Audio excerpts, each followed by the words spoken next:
ថៃផ្ទុះបាតុកម្មហើយថៃផ្ទុះបាតុកម្មប្រឆាំងអាមេរិកនិងម៉ាឡេស៊ីក្រុមរួបរวมទឹកដីដើម្បីការពារអធិបតេយ្យភាពដឹកនាំដោយវិចិត្រឆៃមង្គលរួមជាមួយលោកចតុភ័ណ្ឌព្រំផានបានដឹកនាំក្រុមបាតុករឲ្យប្រមូលផ្ដុំគ្នានៅមុខស្ថានទូតម៉ាឡេស៊ីនិងស្ថានទូតអាមេរិកនៅទីក្រុងបាងកកដើម្បីទាមទារឲ្យអាមេរិកនិងម៉ាឡេស៊ីឈប់ជ្រៀតជ្រែកអធិបតេយ្យភាពរបស់ប្រទេសថៃក្នុងរឿងជម្លោះព្រំដែនជាមួយកម្ពុជាក្រុមបាតុករបានគូខ្វែងមុខលោកដូណាល់ J. ត្រាំនិងលោកអាន់វ៉ា អ៊ីប្រាហ៊ីមថែមទៀតផងកាលពីថ្ងៃទី21ម្សិលមិញនេះលោកអនុទាន ឆាន់វរៈគុលនាយករដ្ឋមន្ត្រីថៃបានថ្លែងជាចំហថាសូមឲ្យលោកត្រាំដើរតួនាទីជាអ្នកសម្របសម្រួលនិងកំដៅតួនាទីជាគូជំនួសការថ្លែងបែបនេះគឺបន្ទាប់ពីសហរដ្ឋអាមេរិកឈប់ចរចាពន្ធគយជាមួយថៃនិងដាក់សេនានុព័ន្ធយោធាអាមេរិកចុះតាមដានដោយផ្ទាល់នៅតំបន់ព្រំដែនកំពុងមានជម្លោះរវាងកម្ពុជានិងថ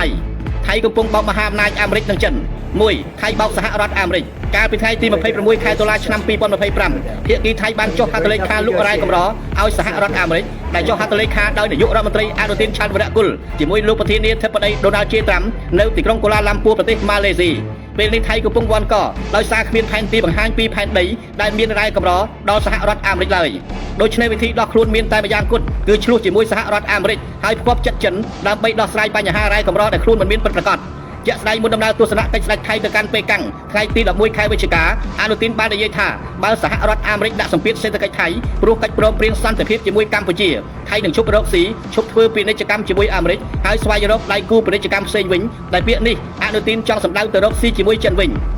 ញទី2ថៃបោកប្រទេសចិនក្នុងដំណើរទស្សនកិច្ចរបស់ស្ដេចថៃរយៈពេល5ថ្ងៃចាប់ពីថ្ងៃទី13ខែវិច្ឆិកាឆ្នាំ2025ដល់ថ្ងៃទី17ខែវិច្ឆិកាឆ្នាំ2025មានពិធីចុះហត្ថលេខាលក់អង្ករឲ្យចិនចំនួន500,000តោននៅក្នុងឆ្នាំ2026ខាងមុខនេះដែលកិច្ចការនេះថៃជាអ្នកបង្ខំចិនឲ្យទិញពីថៃតាំងពីជួបស្ថានទូតចិននៅម៉ាឡេស៊ីជួបប្រធានាធិបតីចិនស៊ីជីនពីងនៅប្រទេសកូរ៉េខាងត្បូងប៉ុន្តែយើងក្រឡេកមើលបច្ចុប្បន្នភាពនៃប្រទេសថៃតើប្រទេសថៃកំពុងកើតអ្វីរាល់ថ្ងៃថៃកំពុងជួបគ្រោះមហន្តរាយបំផ្លាញដោយធម្មជាតិដែលរាប់ទសវត្សរ៍មកហើយមិនដែលកើតមានករណីផ្ទុះឆេះព្រះលិចដោយបាតុភូតព្រះវិយោព្រះអគីព្រះគង្គាព្រះធរណីកើតឡើងពេញក្នុងប្រទេសថៃប្រជាជនថៃខ្លះកំពុងខ្វះអាហារបរិភោគគ្មានកន្លែងជ្រកកោនត្រឹមត្រូវតំបន់កសិកម្មត្រូវបានបំផ្លាញអស់តើថៃបានស្រូវពីណាលក់ឲ្យចិន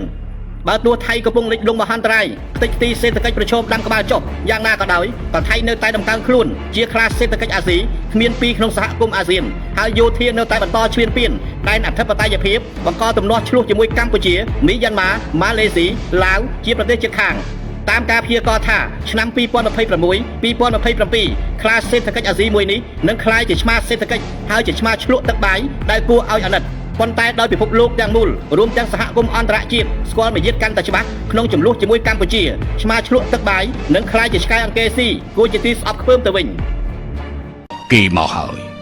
យណាស់មួយរយៈនេះគឺខ្ញុំសូមអរគុណដល់បងប្អូនខ្មែរយើងយ៉ាងច្រើនសម្រាប់ការគាំទ្រស្រាតាពាំងបាយជូរខ្មែរផលិតផលស្នាដៃកូនខ្មែរផ្ទុះការកម្មង់ច្រើនមែនទែនបងប្អូនហើយវីដេអូមួយនេះគឺចង់ចែករំលែកប្រាប់បងប្អូនទាំងអស់គ្នាថាស្រាដែលបងប្អូនបានត្រាំអាយុ3ខែ4ខែគឺលក់អស់ហើយបងប្អូនចូលដល់វគ្គស្រាតំពាំងបាយជូរអាយុចាប់ពី7ខែឡើងស្រាងុំឆ្ងាញ់ល្អខ្លាំងមែនទែនបងប្អូនឆ្ងាញ់ជាងស្រានៅក្នុងផ្សារទំនើបទៀតបងប្អូនទាំងអស់គ្នាខ្ញុំពិតជាចង់ឲ្យបងប្អូនទាំងអស់គ្នាដែលបានទស្សនាវីដេអូមួយនេះគឺបានសាកខ្លាំងមែនទែនបងប្អូនអាចកម្មង់សាកភាសាបានគឺស្រាមួយនេះគឺជំនួយដល់សុខភាពច្រើនមុខខ្លាំងមែនទែនបងប្អូនសម្រាប់អត្ថប្រយោជន៍ស្រាតំពាំងបាយជូរខ្មែរនិងផ្សំដោយរុក្ខជាតិធម្មជាតិឱសថល្អជាច្រើនមុខទៀតនេះផ្សំឡើងឲ្យคล้ายទៅជាស្រាញ៉ាំជំនួយដល់សុខភាពស្រាក្រហមខ្មែរត្រាំតំពាំងបាយជូរញ៉ាំរួចជួយកាត់បន្ថយជាតិខ្លាញ់ក្បាលពោះជួយសម្រួលដល់បងប្អូនដែលគេងមិនសូវលក់ជួយឲ្យរដូវដើរទៀងសម្រាប់បងស្ត្រីធ្វើឲ្យស្បែកភ្លឺថ្លារលោងមានសំណើមចេញពីខាងក្នុងផ្ដល់អត្ថប្រយោជន៍ដល់សុខភាពជាចម្បងដោយសារតែសារធាតុចិញ្ចឹមខ្ពស់និងសារធាតុប្រឆាំងអុកស៊ីតកម្មមានប្រយោជន៍ដល់ភ្នែកបេះដូងឆ្អឹងសរីរាង្គផ្សេងមាននៅក្នុងតំពាំងបាយជូរសម្បូរទៅដោយ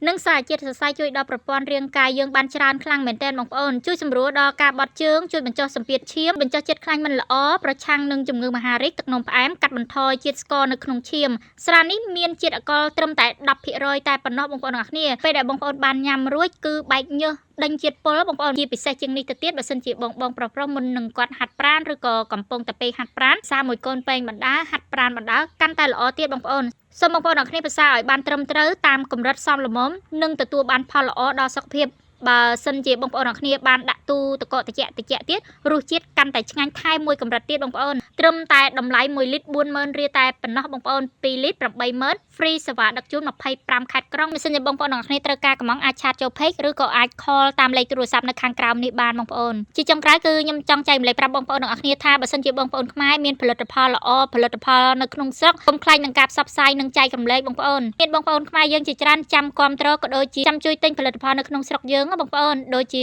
ផលិតផលខ្ញុំជាដើមអញ្ចឹងបងប្អូនមករយៈនេះគឺផ្ទុះខ្លាំងច្រើនមែនតើបងប្អូនអ្នកគ្នាគណៈពេលនេះផងដែរគឺខ្មែរជួយខ្មែរខ្មែរស្រឡាញ់ខ្មែរខ្មែរគាំទ្រផលិតផលខ្មែរបងប្អូនអរគុណច្រើនបងប្អូនអ្នកគ្នាដែលបានទស្សនាវីដេអូមួយនេះ